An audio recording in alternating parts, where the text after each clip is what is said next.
Welcome to Payoff Pitch, Action Network's Major League Baseball betting podcast. I'm your host, Mike Calabrese. We have double barrel action here on Tuesday, going through best bets, favorite underdogs, and the rest of their card. Their card being Sean and Collin Whitchurch's. We're going to get into everything that they like here on Tuesday, as well as Grant Neiffer's tape measure shots. Yes, it's Dinger Tuesday. He's going to get into the long ball at the end of this episode, so make sure to hang around for that because he has been white hot this season. And also another plug for a baseball episode in the Action Network universe over at the Big Bets on Campus podcast. Colin Wilson and I broke down the 64 team field in college baseball, talking regionals, path to the supers, all the way to Omaha. So you're going to want to check that out as well. You can find it over at the Big Bets on Campus podcast channel. All right, guys, I'm going to bring you in here, and I'm going to start with you first, Colin. In terms of one of the teams that it's a car wreck, it's a train wreck, whatever you want to call it. People are rubbernecking because they want to look at what has happened to the Colorado Rockies this season. And I want to frame it in this way. From a power rankings perspective, do you think there's any inflation in terms of NL West teams? Obviously, Major League Baseball in 2023 adjusted the schedule, so you're only playing your division rivals 13 times. But those are great opportunities, not just to stack wins for all of their NL West brethren, but also an opportunity to really kind of play with their run differential, their player stats. This is going to have a ripple effect really into the offseason, where if you absolutely kill the Rockies, you can put up some career numbers. In your opinion, does that change how you view some of the power rankings? Obviously, the Dodgers are still the Dodgers in terms of their payroll, their roster, how deep they are. I know you want to talk about the Padres in this episode, but just the NL West in general, do you think it's harder to handicap them because the Rockies are inflating their stats and their wins? I think, like you said, the fact that there are fewer games against division opponents helps a little bit.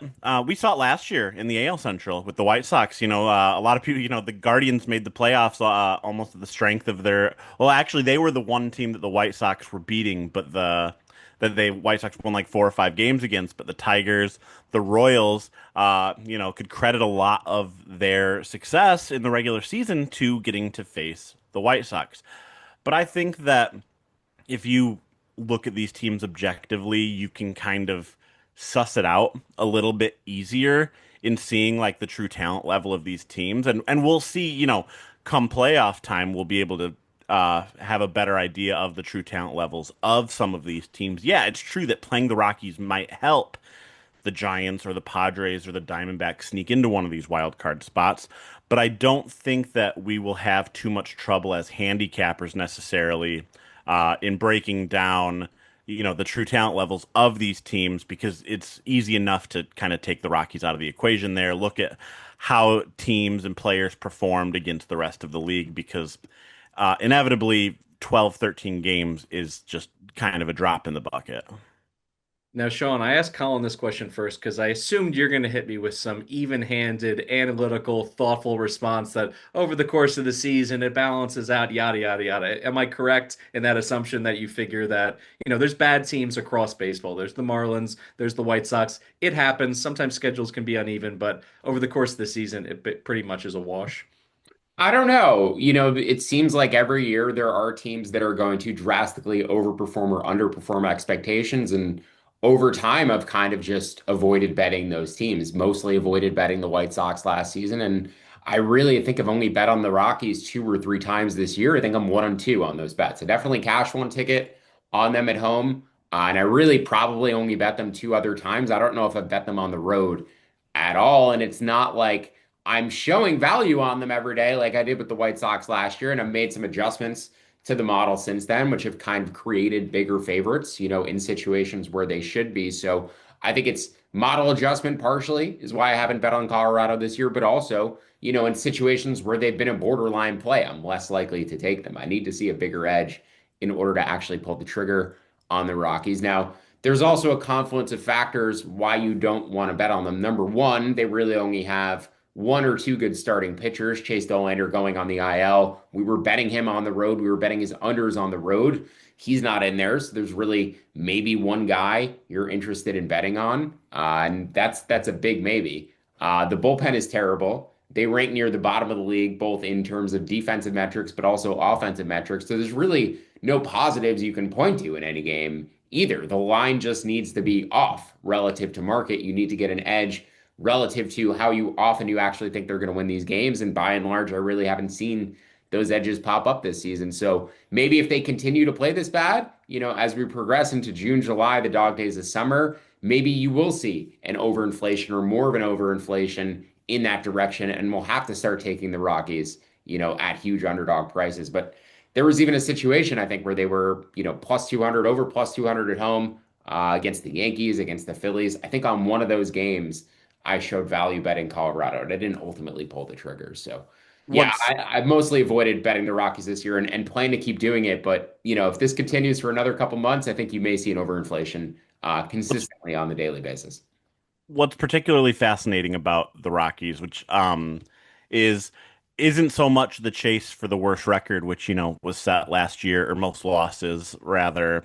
Um, Sam Miller brought this up on the Athletics Roundtable podcast, but they are the worst offense in baseball. A team that calls Coors Field its home stadium has the worst offense in baseball. And if they finish the season as the worst offense in baseball, like that will be a bigger feat to me than them losing 125 games. They have a 66 weighted runs created plus right now. That's the Pirates are 29th at 76. A team that plays, again, 81 games at Coors Field, worst offense in baseball. We've seen some bad Rockies teams. We've seen a lot of bad Rockies teams.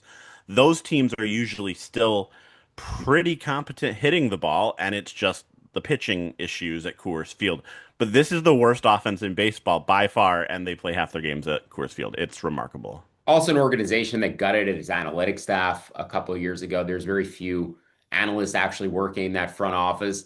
And they've also done some bizarre spending as well. The Chris Bryant contract remains one of the most perplexing signings of the past 10 plus years, like refusing to sign guys who were probably worthy of being paid and then signing or like Trevor Story, and then going out and signing Chris Bryant, just completely bizarre. So a very terribly run organization with minimal analytics input and not much to be excited about on the field. Jordan Beck's playing pretty well, but other than that, I'm not sure there's too many guys who are going to be a part of their next competitive team. I'm a Tovar fan as well, but by the time Tovar is hitting free agency, that might be the point where the Rockies are finally starting it to turn it around. I mean, who knows at this point?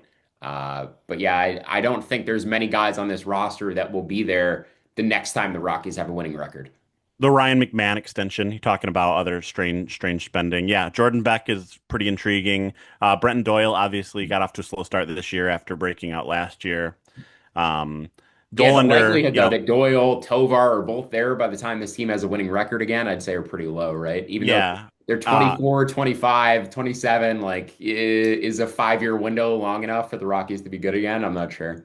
yeah. Especially in this division, but the Dodgers spending and the Giants spending now. The D-backs are spending And now. the National League as a whole, if they played in the AL West and if they played in the American League, period, Yeah. it'd be like, all right, there's maybe two good teams in the American League. The National League is just so freaking deep. You're going to have some good teams missing the playoffs, and then you have the Rockies sitting there. Yeah.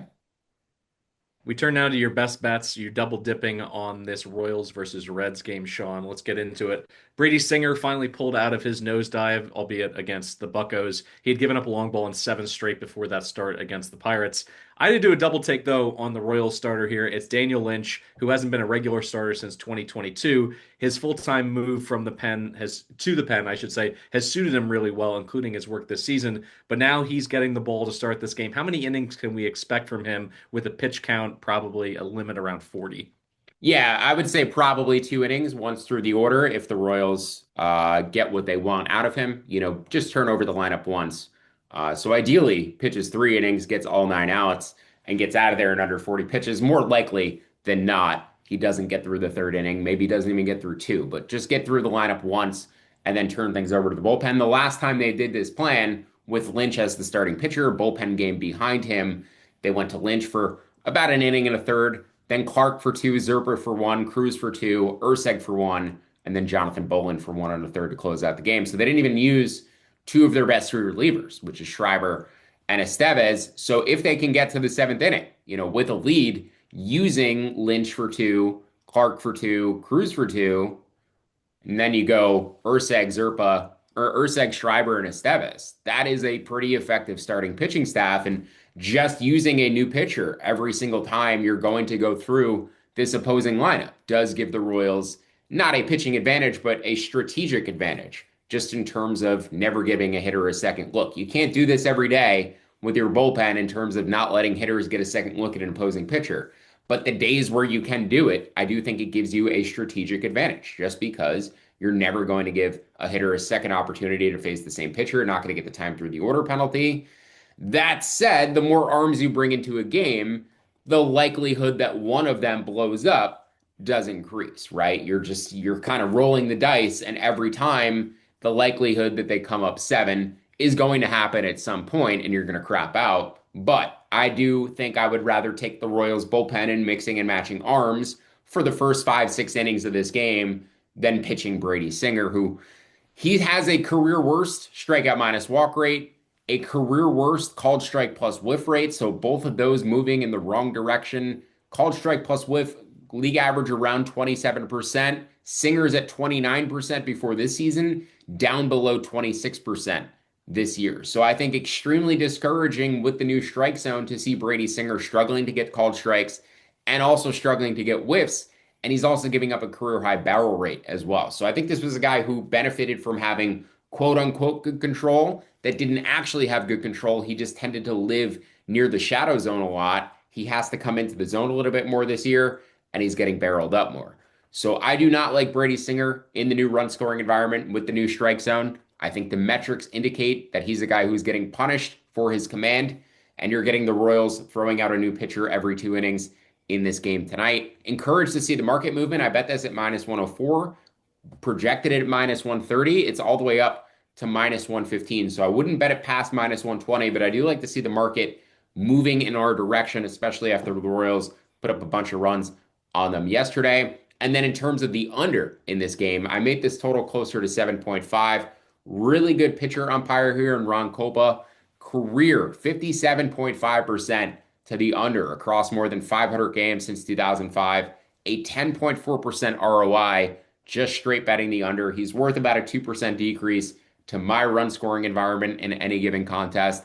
As I said, I made this total about 7.5. I bet the under 8 to minus 108. And I bet the Royals up to minus 120 on the money line. Give me the team in the bullpen game, mixing and matching for 9 innings. And then hopefully we can get to those high leverage relievers with a lead in the seventh inning. For Collin's best bet, you're looking at the Giants' first five money line and a quick public service announcement from the Action Network. If you're a Flaherty family member, our apologies. We're not picking against Jack every single time because we hate him. We're fading him because his ERA in the month of May is 6. He's given up bombs left and right, and his fastball, which he throws over 40% of the time, has gone from bad to meatball level bad. Is that why you're fading him here and going with the Giants in the first five, Colin? Yeah, it is pretty much a Flaherty fade, but real quick, full disclosure, my best bet today is probably Royals. I saw Sean put Royals in the doc. I wanted to get that out there that last Tuesday Sean and I gave out best bets from the same game. It was Yankees Rangers, I think. I gave Yankees first five. Sean did the full game under. Both cashed, yep. We both cashed. Royals first five was my favorite bet today. If you want a same game parlay, Royals first five, Royals full game, and the under. That's plus 262 at DraftKings. So I do want to throw that out there. Also, Sean didn't even mention it's Brady Singer against the team that just traded him. And that trade was so contentious. Jonathan India has been terrible for Kansas City. Singer's been bad for the rare Cincinnati. lose trade. What's that? Yeah, the rare lose trade. We get lose win trade. trades sometimes. India's slugging 298 right now. So the anti-revenge game, I guess. How long before we see Cags, Colin? What's that? How long before we see Jack Caglione? Oh man, I really hope that it's this summer. I don't know if the Royals are going to do it. I saw he just moved up to AAA. He's mashing the ball. I think that that's the most intriguing hitting prospect in the minors right now, with apologies to Roman Anthony. I've seen a lot of people posting 50-1, 70-1 tickets on Caglione for Rookie of the Year this week. And I don't know if he'll be up early enough, but if they're in contention in August, it's going to be hard to keep him down. Very, very interested in him. I was in on the Royals before the season. I know we talked about that a lot in our AL Central pod, but yes, Royals. We're both big on the Royals today. Did want to kind of spread the wealth a little bit. I had a co-best bet, so I'll give that out here, Mike, as you set me up. The Giants first five. It is a fade of Jack Flaherty. That's generally the starts when I'm looking to bet against the Tigers more often than not. His numbers look kind of okay.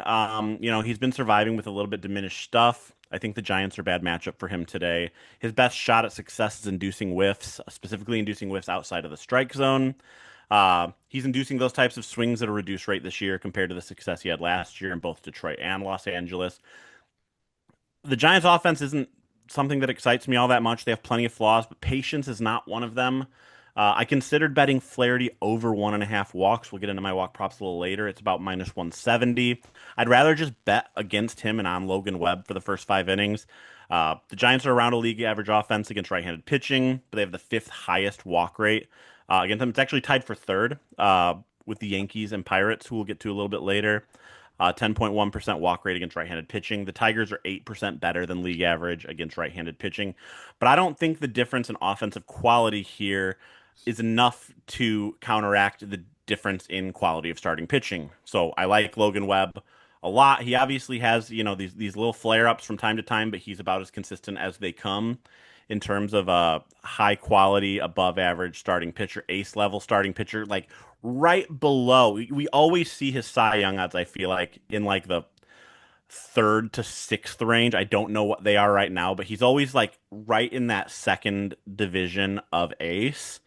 Um, so I like him today at suppressing Detroit's offense, and I think the Giants' offense finds a little bit of success against Flaherty. This opened last night with the Giants as very slight underdogs. It's ticked upwards at around about minus 125. That's about where I like it for Giants first five. Yeah, he's fifth right now in Cy Young odds. Skeens, Wheeler, Yamamoto, all around plus 350 to plus 250. Hunter Green sitting around 10 to 1, and then Logan Webb checking in at around 12 to 1, 14 to 1. I think it's tough for him to get past the higher strikeout guys, Wheeler, Yeah. Skeens, Green. I've done studies on this in the past. For pitchers, wins above replacement, obviously the most important metric for awards, but then total strikeouts rates really highly. It's almost like home runs or runs plus ribbies for batters.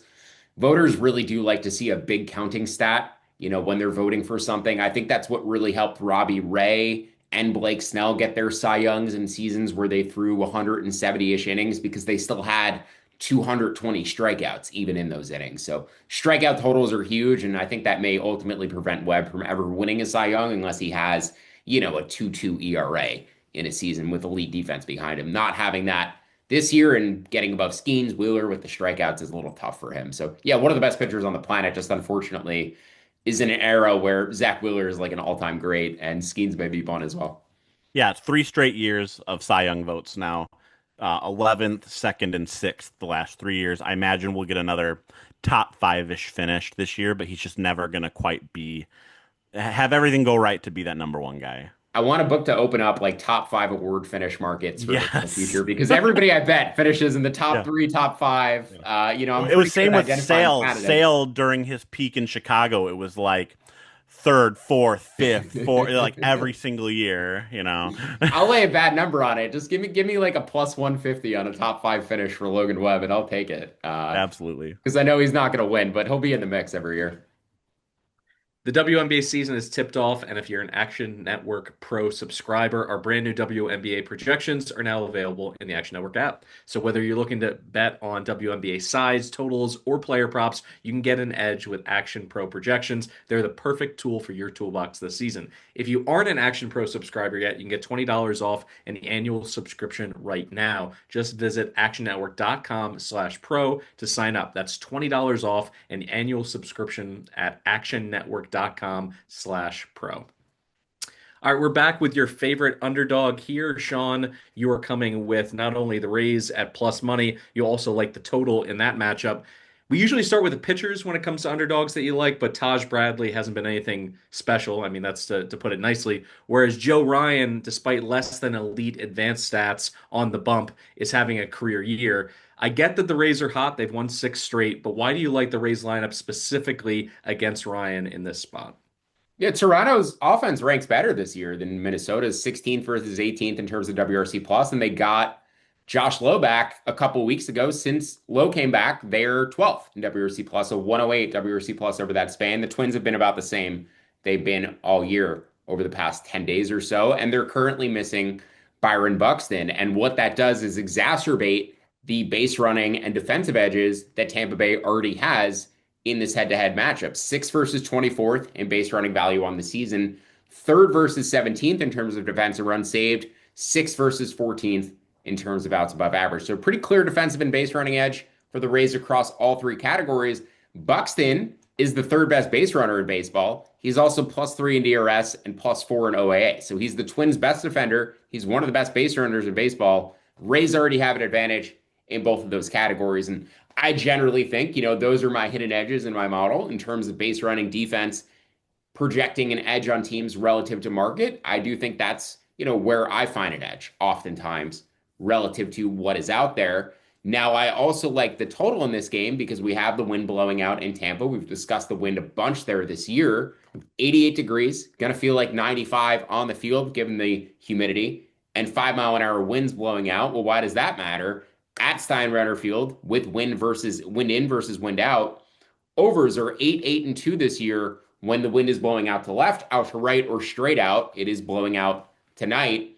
5, 11, and 1 if the wind is blowing any other direction. And it's been okay when it's blowing left to right. When it's pushing towards that short porch in right field, left to right has been fine. I believe right to left is 0 and 5, and any other direction blowing in has gotten absolutely killed on the under. So keep an eye on the wind in versus wind out every day in Tampa Bay. In fact, there was a game last week where you could have bet a pregame over and then bet a live under because the wind direction actually flipped from the first hour of the game to the second and third hours of the game. And that is something that may happen more later in the year based on what we've been told about the wind and weather in that area. It's going to start blowing in a little bit more at night later in the year, September, October. But within the same game, the wind direction may actually flip. That's not the case tonight. But if you look at the weather on a daily basis for this park, there are situations where wind will be out for an hour and then wind will be blowing back in for 2 hours as the bullpens come into a game. And you may find a good spot on a live under. So just want to reiterate, this park is suppressing doubles, suppressing triples at a very similar rate as Yankee Stadium. In fact, the park factors are very similar so far between Steinbrenner Field and Yankee Stadium, which have the exact same dimensions. About a +20% home run factor, but -20% to doubles and nearly -50% for triples. Because if the ball is hit hard enough to the outfield, it should either go out if the wind is blowing out or fall into an outfielder's glove because they don't have very far to go to defend in terms of the outfield territory. It's not generally a big outfield, which is why you have that short porch in right field. So defensive advantages, base running advantages for Tampa Bay in terms of the money line. I like them down to +101. I projected them around -108. And then I make this total about 9.05, 9.1. So an over 8.5 up to -115. And hopefully the Rays can cash both tickets for us. It's been tough for them to score with runners in scoring position. They've stranded a lot of runners on base this year, especially at home. And I've had a lot of overs not cash. Because of that, I do think, partially that is due to regress, but also just the wind out factor today should make a big difference. The last thing I want to mention, both of these pitchers allow a lot of home runs. Bradley has the better ground ball rate of the two. And I think that is vital. Joe Ryan's always been a guy who allows home runs because he allows a lot of fly balls. Bradley, 45% ground ball rate. Ryan, closer to 33%. So I do think that's a potential advantage as well with the wind blowing out. Just having the better ground ball rate of the two pitchers. I think Bradley less likely to give up a big bomb. Let's go from Central Florida, fly down I-75 to Miami for Collin pick. Max Meyer, if we're being honest, my kind of underdog pitcher. He is boom or bust. 4 outings this year. He's given up 1 run or less. But when it goes south, it gets pretty ugly. He had 3 straight starts recently where he got shelled. He gave up 5 runs to the M's, the A's, and the White Sox. But Meyer was the 3rd overall pick just 5 years ago for a reason, because he has tremendous breaking stuff, and when it's really working, he's coaxing a lot of ground balls out of opposing batters. If he can avoid the deep fly in the matchup tonight, I like this play. Walk me through why you like both the first 5 and the full game on the fish. Yeah, I'm very bullish on Max Meyer. Jim Turvey and I talked about him about a month ago on our Futures episode of this podcast. I gave him out probably prematurely as kind of a long shot Cy Young stab at that time. His deserved runs average was basically neck and neck for top in the league with Cole Reagan's. It's dipped a little bit since then. I was probably premature on my Max Meyer Cy Young love, but he is definitely a pitcher I am bullish on and looking to buy in the right spots. This is the right spot. As you mentioned, Mike, great ground ball rate combined with swing and miss stuff is right up there for him. The couple of starts where he had blowups was when he was giving up the long ball. Um, I really like him today against this Padres offense that has been a little bit feast or famine of late. And this line has kind of moved almost to the point where I wouldn't bet it. I got it around plus 160 on the first five. Um, or no, that was the full game. Full game, but around plus 160. It's around plus 145 now. First five is around plus 125. Those are probably right around my cutoff points for this bet, but the line is moving in the direction of the Marlins. I know Sean is on the Padres tonight, and I know he'll go through the reasons here in a little bit. But looking at this line and looking at, Meyer against them today, the Padres are a really interesting team for me right now in the futures market, and I kind of want to get Sean's take on this as well. We saw them right the ship a little bit over the weekend. They went on this long losing streak, and then they took 2 or 3 against the Braves. Won the series opener last night against Miami. But I think that the Padres are a team worth selling right now overall. Obviously, incredible top-end talent. Everyone knows the star power in San Diego with Dylan Cease, Michael King, who's now on the IL, and then the top-heavy lineup with Fernando Tatis Jr., Manny Machado, Jackson Merrill's now healthy, Luis Arias going for another batting title. But this is a team that is very, very feast or famine, and the way that this ownership situation is in flux right now tells me that this could be a sell team at the deadline. Dylan Cease is expiring. Nick Pivetta has an opt-out that he's like almost definitely going to trigger. Michael King has a mutual option that he's definitely going to decline. Luis Arias is expiring. Jason Adam is going to be in his 3rd year of ARB next year. I could see them trading him before he gets a little bit too expensive.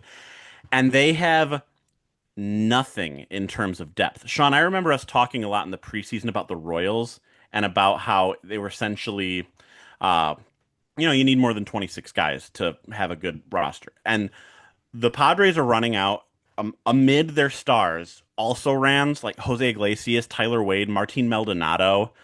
Gavin Sheets has started to come back down to earth a little bit. And the rotation with guys like Randy Vasquez, who's the epitome of the Aaron Paul Breaking Bad, he can't keep getting away with this meme. Like, that dude's going to fall apart a little bit. And then today's starting pitcher, Steven Kolek.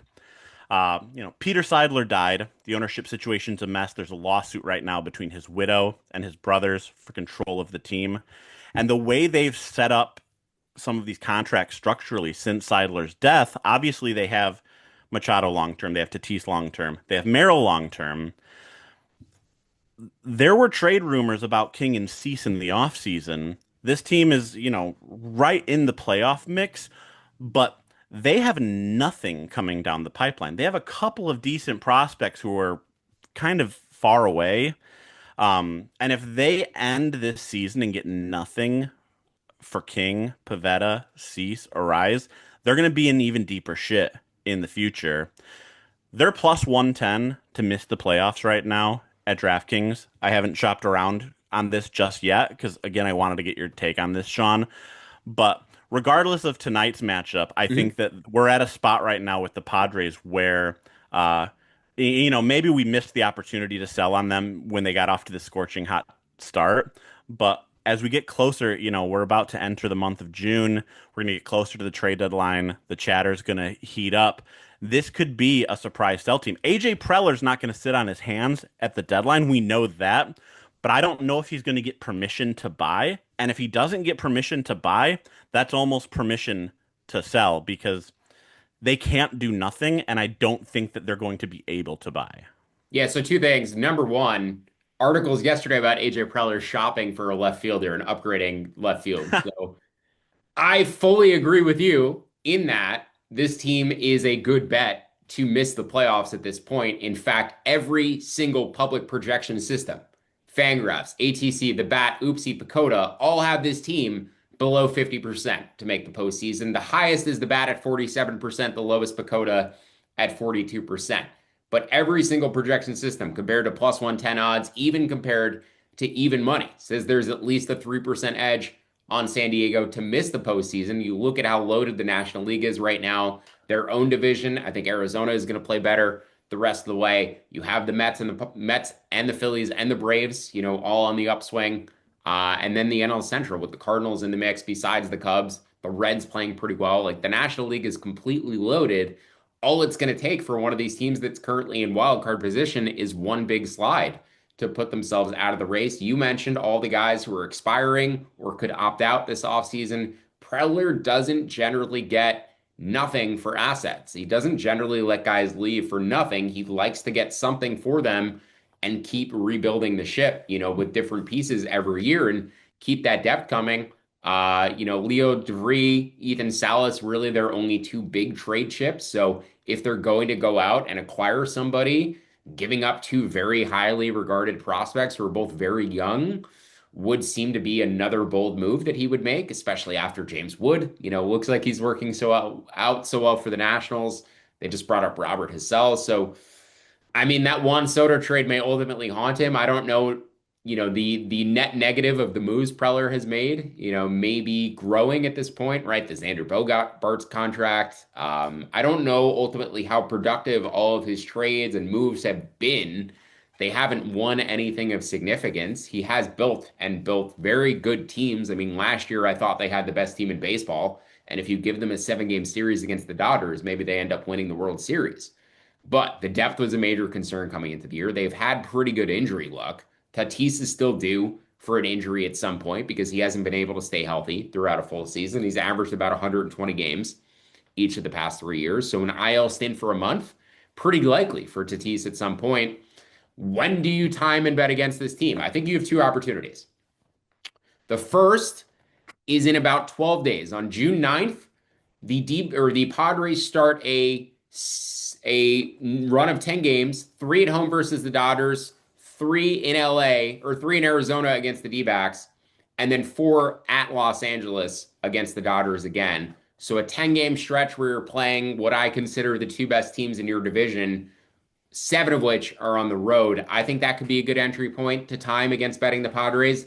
The other would be right at the start of July before the All-Star break. They go to Philly for 3, they host Texas for 3, they host Arizona for 4, and then they host Philly for 3. That's a very difficult 12-game, 13-game stretch there. So I think either June 9th or July 1st are good times for an entry point to bet against the Padres based upon their upcoming schedule. But as of right now, I think they are a value bet to miss the playoffs. In terms of tonight's matchup, just to push back, I actually do like Stephen Kolek a bunch. He's one of these guys who has a league average strikeout minus walk rate, but can pitch better than that because he maintains a ground ball rate near 55%. I do think both teams are going to struggle to score. The Padres have a very low ISO. They rank 23rd in ISO. The Marlins are 22nd. The Padres do not hit for power. They just kind of put the ball in play and let things happen. Against a guy like Max Meyer, I don't think that's going to work all that well. You need to hit home runs against him, but the Padres do have a very significant bullpen edge here head to head. I won't go into all the data points, but I do see a lot of iterations of this matchup, Padres versus Marlins, where the Marlins are competitive early, have a lead early, and then blow things late. That's exactly what happened last night. It's kind of what I'm expecting to happen again tonight. I made the Padres about minus 195, so anything minus 180 or better is a bet for me there. But to miss the playoffs, I think you can bet them at even money or anything right now. I would just wait probably till, as I said, June 9th, July 1st. Considering their upcoming schedule, you may just get a better number on them at that point. Guys, this feels like a Sunday night baseball game from 2005, Yankees Red Sox pre-pitch clock. We're going for like a 4.5 hour episode here. We'll speed it up a little bit, but a reminder to everybody that Grant Neiffer is going to come in with his dinger card for Tuesday as well. I love the back and forth, particularly the talk between the Fish and the Padres. Let's get into the rest of your cards. Sean, I'm going to target one of your totals first. The White Sox and the Mets, you like under 8.5. It seems like the Mets have pulled out of their, mini slump. They were 2-6 in mid-May. They won their series against the Dodgers recently. The pitching has been locked in. McGill, in particular, rebounded with 10 Ks against the Red Sox. And now he draws the White Sox and their anemic lineup, second worst in the majors, right next to the Colorado Rockies, betting 220 as a lineup. Any concern, though, with the wind blowing out to left center? I know that you like to hit us with some pressure systems created by the LaGuardia traffic coming in, landing there in Queens. Anything that we should consider outside of the pitching matchup that you like for this particular under? No, I'll tell you what the big concern is the White Sox bullpen. That's where we lose this under because I like McGill. I think Jonathan Cannon is an effective pitcher. He's actually a guy who I think can optimize himself better. His fastball and his slider grade out as his two best pitches. He's only throwing them about 30% of the time combined. Those are his two offerings that rate over 100 in terms of stuff plus. So I think Cannon's been solid. I think he can pitch even better than he has thus far if the White Sox optimize him a little bit better. White Sox are good at optimizing left-handed pitchers. I'm not sure how good they are at improving right-handed pitching, but we'll see if Cannon does get a little bit better as his career goes on. His body array is around a 3.9, so I think he could be a very effective starter going forward. The White Sox bullpen, though, 30th in expected FIP, 25th in strikeout minus walk rate, and of the last 30 days, 30th and 29th, respectively. So this could be a situation where this under looks good for 5, 6 innings, and then the White Sox bring in a reliever and let the thing implode. But I make this total around 7.1. I took under 8.5 last night. I juiced under 8.5. I like this all the way down to 7.5 at even money. Rarely do I show that big of a delta between where I'm able to bet the game and where I actually project it. But I do make this closer to 7.1. So 7.5 at minus 108 or better. Probably my favorite total on the board today. I know I mentioned that Rays over, that Royals under. I actually think I prefer this under of those three. This next one is a connection between a play that you have on your card, Sean, and a prop from Collin. So let's start with the fact that you like the Jays plus 145. We've mentioned Bowden Francis before, and not in a good way on this podcast. So I assume this has to be a sell high spot on Nathan Eovaldi, second lowest ERA in the AL, and every pitch in his toolbox has been working at an elite level this season. So why are you stepping off the Eovaldi bandwagon? Is it purely price?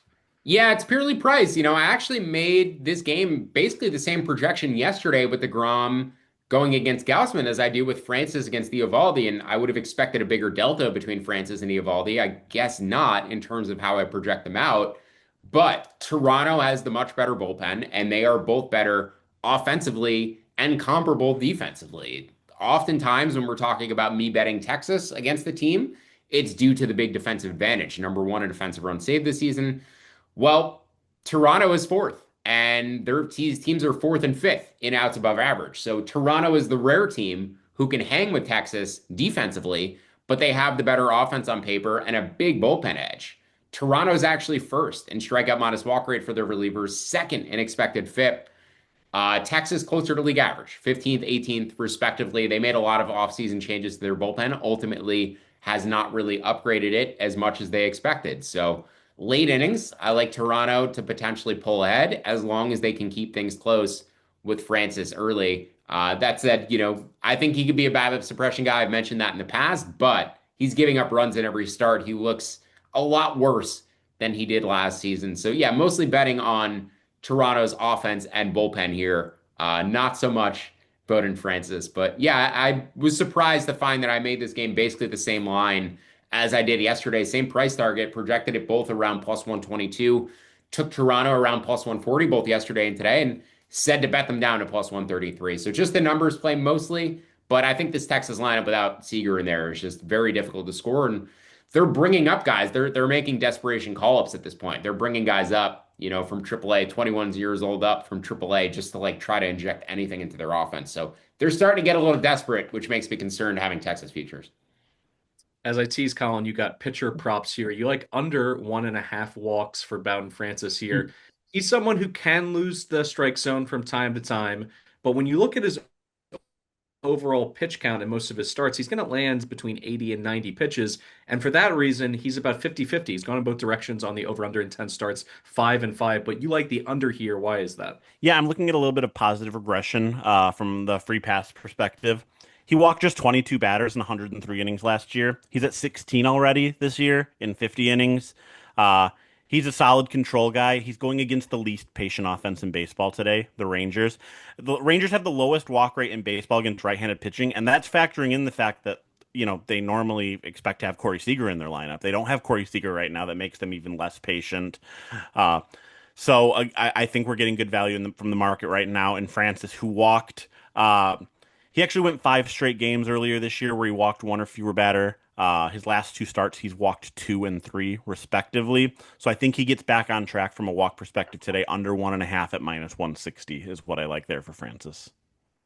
All right, let's go from Francis to Corbin Burns. You see an uptick in terms of, his potential to go over on his walks. He's trying to get people to whiff, and when his curve isn't quite dialed in, you can see he issues walks with regularity. So he's gone over this prop in 4 of his last 5 starts, including a 5 walk performance against the Mets.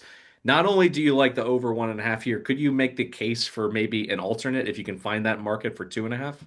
Yeah, alternate would be nice here because once again we're getting a discount on a walk prop because it's a name brand elite starting pitcher against a bad offense. The Pirates offense is atrocious, but the Pirates offense takes walks. I feel like I've been giving out a walk over against the Pirates every single time I've been on this episode.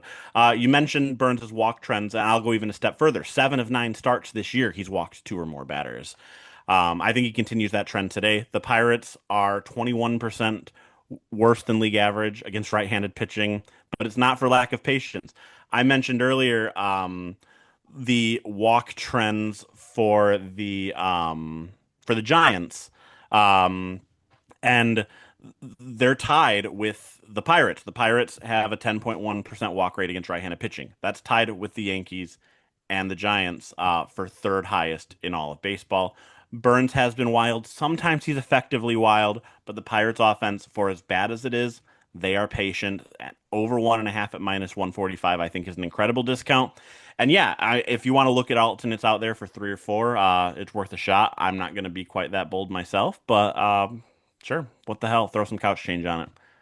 In terms of your process, I mentioned Francis, probably going to hit about 85 pitches. Burns is probably going to push closer to 100. How much does total pitches thrown on average factor into what you're looking at?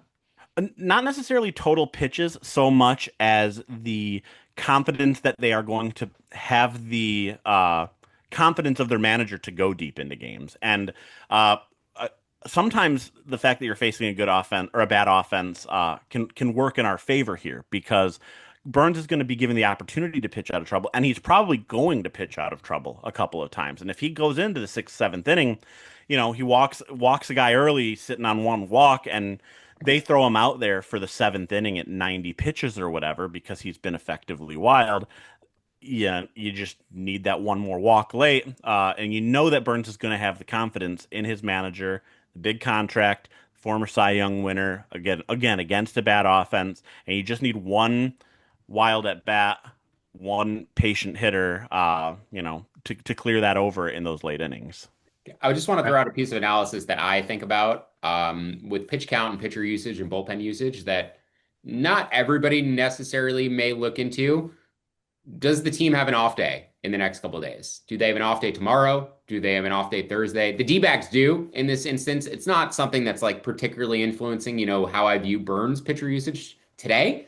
But in terms of like Padre or Pirates D-backs usage tomorrow, or like any props you may bet tomorrow, I think you see guys get shortened up, right? In a situation where they have an off day the next day for those teams. So just worth considering, when I'm projecting out bullpens, Sundays, does the team have an off day Monday? When I'm projecting bullpens out for Wednesday, do they have an off day Thursday? Just like I'm always looking a day ahead in terms of schedule or 2 days ahead in terms of schedule because I feel like the managers do too because they're trying to manage their pitching staff. So just wanted to throw that out there. That's something I've been trying to factor in a little bit more this year and in last year as well is just what's the rest situation look like for the rest of the week? How many opportunities do they have to rest their bullpen? Because I do think that factors in to starting pitcher usage too. I think that's really smart too, because I think what the impulse to do as an analyst, and you should do this also, is look at what just happened in terms of usage. Like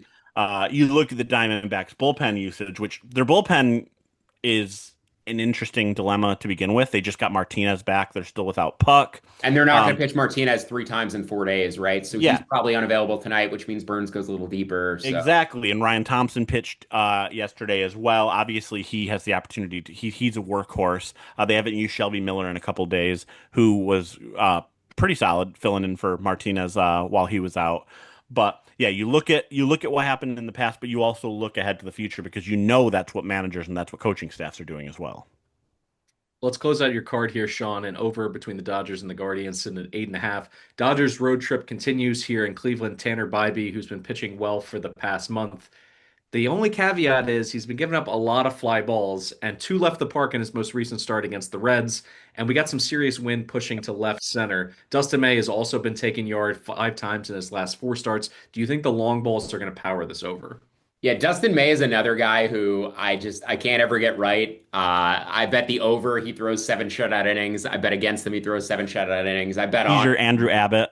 Yep, he gives up 6 runs in the first inning if I have a ticket, an under or a Dodgers money line bet. So I'll never get Dustin May right. That said, a 4.5 expected ERA this season. Never kind of lived up to the hype that he had surrounding him when he first came up. But the wind, as you mentioned, Mike, the big factor here. I make this total about 9.4 with that wind blowing out to left field, 10-mile-an-hour winds.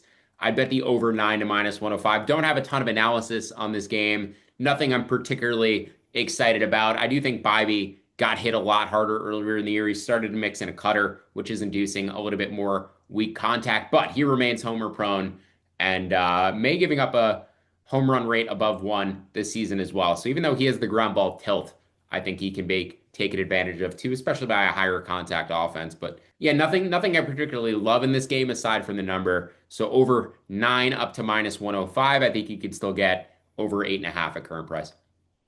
All right, let's close out your card, Colin. Shirley with another walk. Wait a minute. We are looking at strikeouts here going against the grain. We got under 6.5 Ks for Spencer Strider, a former Major League Baseball strikeout king.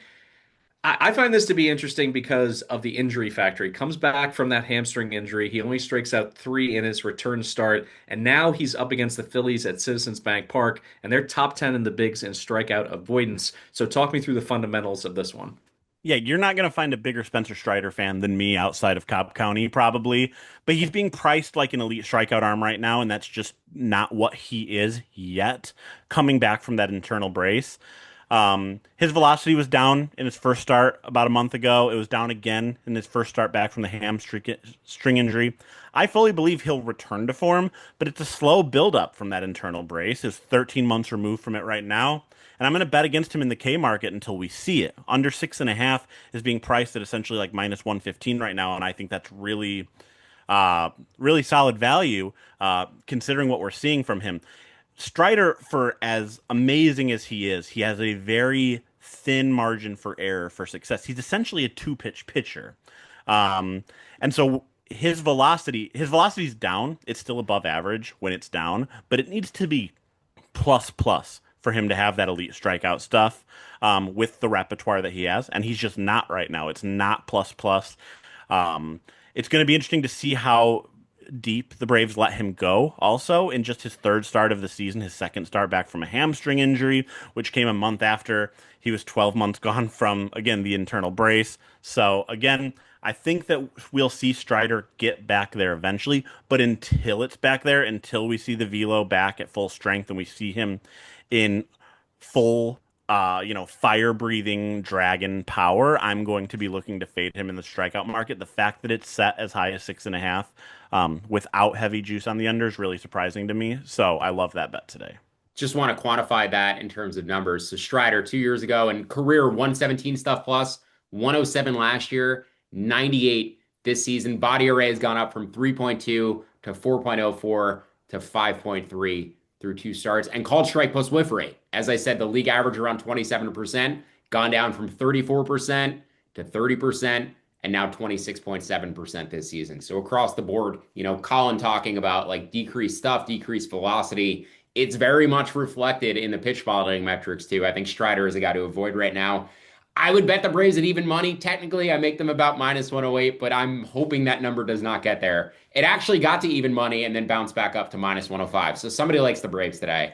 Yeah, but I'm pretty sketched out about betting on Strider at the moment. I like betting against Taiwan Walker. Like maybe the over's the play in that game, if anything. But again, just taking the Phillies and taking Walker and his bullshit out of the equation and just betting against Strider in the strikeout market. Again, I think he gets there. I think that it takes. We've seen guys take a little bit of extra time once they return to health from this internal brace. He didn't because again, it's not Tommy John. It's internal brace. It's basically the alternative to Tommy John, but it still takes a little bit of time to build your strength back up to the point where you can become what we saw Strider become at his peak power, and he's not there yet. So we'll fade him until we see. Maybe this is the start where he gets it back. Maybe it's next start. I don't know, but I'm betting against him until we see it. From some pitcher bullshit to some dingers here on the Tuesday card, let's toss it over to Grant Neiffer from Scores and Odds for some home run bets on today's slate. Thanks, guys. All right, we got Dinger Tuesday, which means you get a nice little 50% profit boost over on FanDuel. I got a parlay for you. 3 legs, all dingers, 50% profit boost, 252 to 1 odds. Let's get right into it with the first leg here. We got Jose Ramirez plus 540 to plus 560. It's bouncing along those lines pretty much back and forth, but I don't care. Either of those lines still offering a decent amount of value. He has been fantastic the last few years. We saw him hit 39 home runs last year, and how we're getting him at plus 560 is just silly to me.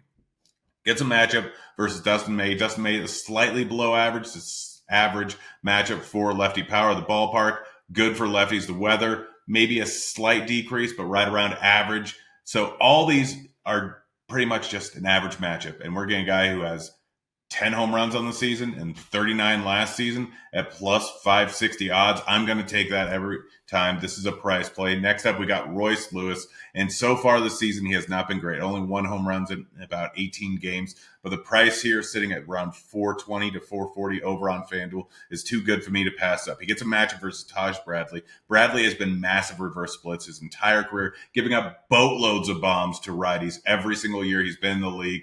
I expect that to continue here today, especially with the weather over in Tampa Bay. We know that is a AAA stadium, very wind receptive, 5 miles an hour wind blowing out, plus the temps are in the high 80s during game time, heavy humidity, almost perfect conditions for hitters here. So plus matchup, plus ballpark, plus weather, everything is a plus here. And Royce Lewis, we know the powers he's had in the last few seasons. Had a bunch of barrels recently, so should be hitting some home runs soon. I really like him at this price. And lastly, Big Meat Pete Alonso. Getting his price around $390 unless it's changed. I have a huge amount of value on this. Gets a matchup versus Jonathan Cann. Cann has been a plus matchup for power. The ballpark, not great for power, but Alonso can hit it out anywhere. Temps 66 with wind blowing out about 9 miles an hour to left field here.